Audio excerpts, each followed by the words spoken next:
Thank you, Commissioner. First, let me make a statement. I want to commend you and thank you for your obvious dedication towards the BOCES and CTE programs. I think it's an invaluable resource, and we need to be not limiting what we're doing. We need to be expanding the kind of help and resources we put into it. But moving on to a different subject that you and I have discussed in years past, and that is the standardized testing. Now, recently, as part of ESSA, I believe the feds had launched a pilot program allowing some states to use alternative methods or ways of assessing the students without using the standardized tests. And I'm wondering why we're not kind of jumping on board. We said we're not going to do it. But the second part of that question is, and we discussed this last year, we currently have in place more than 40 consortium schools in New York City that already do not use the standardized tests. They use their alternative methods for graduation and for assessment, such as written essays and verbal presentations, things like this. We've had schools on Long Island that have requested to go that path and have been denied. And I'm wondering, why aren't we, as part of this pilot program, at least allowing some of our schools that want out of this to take that path? As you know, I'm from Suffolk County. Long Island was the absolute and has been the absolute epicenter of the opt-out movement, not just in New York State, but nationally. And it's not going to die down. So let me just point out, I've been to Long Island very many times. Yes. As you know, I tried to go to where it was hot. Right. And so let me point out to you, because I'm not sure you know, but I can just run down all the changes that we made in assessment so you're aware of it, and then review for you exactly what the innovative assessment pilot was so that you understand our position on it. First of all, we have made major changes in our assessment protocols. Number one, right now, we have, over the last 2.5 to 3 years, increased teacher involvement, and teachers are writing the questions that are on the assessments. New York State teachers are writing those questions. We have changed the requirement for timing on the test. That has let some children who were nervous to calm down a little bit. We've included parents all the way in all of these changes that we've made by having them be part of committees and talking about the changes and getting feedback from them. We have communicated much more to teachers. In fact, there are people that I talk to that don't know any of this. I'm sure you do, but many people don't know the changes that we've made.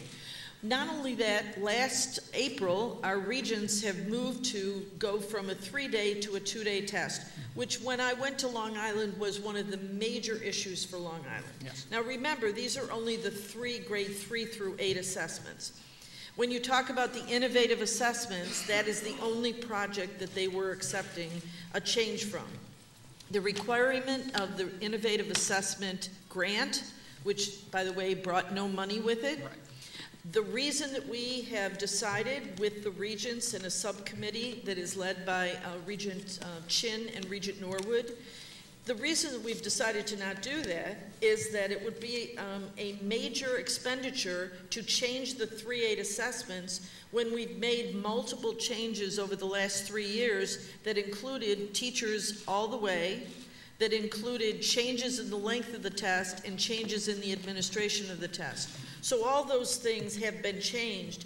The innovative would require us within a 7-year period to put out changes to the assessments and cost millions of dollars each of those years. There is no money coming from the federal government to support that. Commissioner, we're down to a minute. Can I know, and then I'll I let you think answer. Everybody's really interested, and if I could ask the chair if I could just have a moment to finish this comment. I just have a quick follow-up. That's why but I have don't want to get cut finish off. your other comments because I think you have a little bit of a confusion. Sure. I want to straighten it out. Sure. You talked about the schools that, in The fact, have consortium. they don't have waivers off of anything 3-8.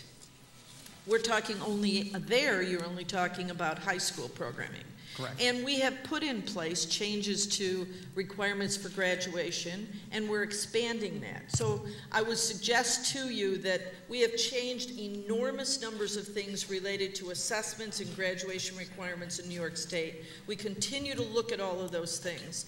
But it's important to know that if we were to take that grant that is not money, by the way, if we were to take that within 7 years, every child would have to be assessed that way, and it would be probably, as I pointed out, $7 to $10 million per year for us to do that. So that's the reason that the Regents subcommittee decided to not do that. But we are interested in doing other types of creative assessments, and we'll be working with teachers across the state to implement those in areas possibly like science, like in writing, like something that is a finishing product. The portfolio type. Right.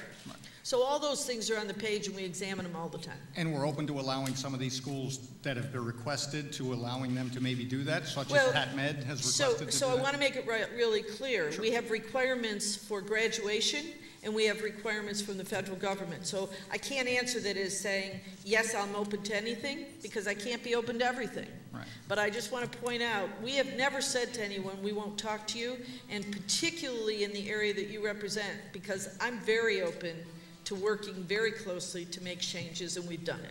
Great, great. Thank you. You're welcome. Thank you.